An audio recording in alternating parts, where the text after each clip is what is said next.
ये lining thin क्यों रहता है और उसे बढ़ाने के लिए कोई ऑप्शन है या नहीं है।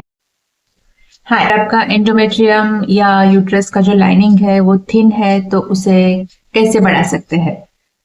ये लाइनिंग थिन क्यों रहता है, उसके पीछे के रीजंस क्या है और उसे बढ़ाने के लिए कोई ऑप्शन है या नहीं है, और अगर ऑप्शन है तो क्या है। बहुत पेशेंट्स ये सवाल पूछते हैं, बहुत सारे पेशेंट्स कमेंट्स में भी पूछते हैं, बहुत सारे डॉक्टर्स भी उससे रिलेटेड क्वेश्चंस में कंफ्यूज रहते हैं।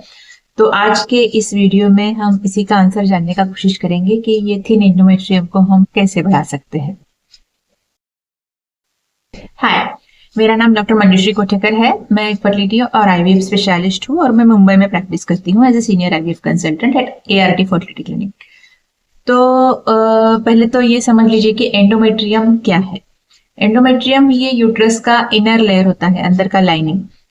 यूट्रस यानी कि जो आपका वुम है जहाँ पे आप बेबी कैरी करते हो, उसके 3 लेयर्स होते हैं। बीच वाला लेयर जो मस्कुलर लेयर है, उसके ऊपर का एक कोटिंग है और उसके अंदर से जो कोटिंग है इसे हम एंडोमेट्रियल लाइनिंग बोलते हैं।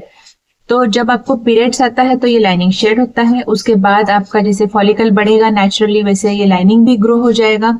फॉलिकल में से एग रिलीज होगा और वो स्पर्म से फ्यूज करेगा, एम्ब्रियो बनेगा और एम्ब्रियो वहां पे यूट्रस में आ जाएगा।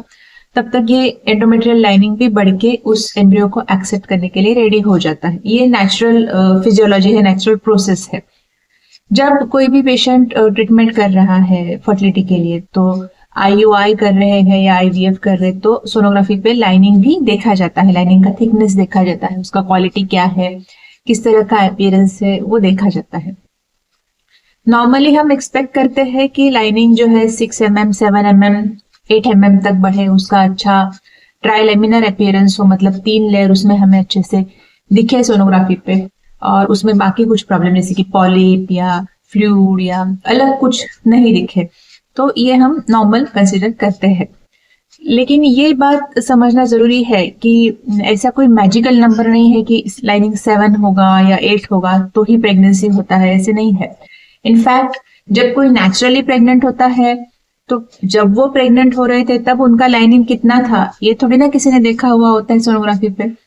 तो ऐसा कोई मैजिकल नंबर, प्रूवन नंबर नहीं है कि इसके नीचे लाइनिंग रहेगा तो प्रेगनेंसी होगा ही नहीं, ऐसे नहीं है।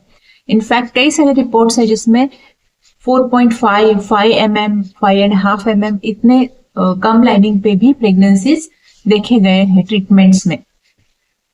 तो ये बहुत मिसकंसेप्शन है कि लाइनिंग थिन है इसके लिए मेरा प्रेगनेंसी नहीं होगा। नहीं, लाइनिंग का बाकी क्वालिटी कैसा है, इको टेक्सचर कैसा है, ट्राइलेमिनर अपीयरेंस है या नहीं है, दूसरा कुछ प्रॉब्लम नहीं है ना, वो देखना जरूरी होता है।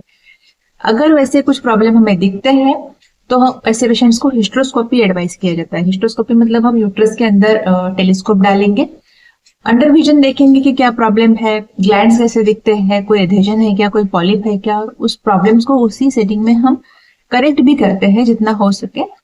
नहीं तो कंप्लीट करेक्शन भी करने के लिए दूसरा रीलुक हिस्ट्रोस्कोपी भी किसी किसी पेशेंट्स को लगता है।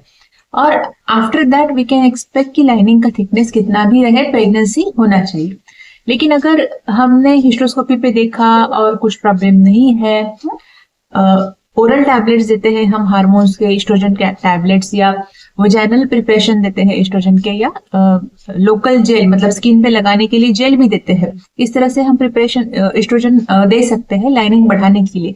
लेकिन हम ऑप्टिमम डोज दे रहे हैं, हमने हिस्ट्रोस्कोपी पे देखा हुआ है कि बहुत मेजर प्रॉब्लम नहीं है, तो हमें इस बात की चिंता नहीं कि लाइनिंग इतने थिकनेस के बियॉन्ड जा रहा है। अगर बाकी सब कुछ ठीक है तो भी प्रेगनेंसी हो सकता है, लेकिन इसके लिए ऑब्वियसली आपको प्रॉपर इवैल्यूएशन की जरूरत होगी पहले।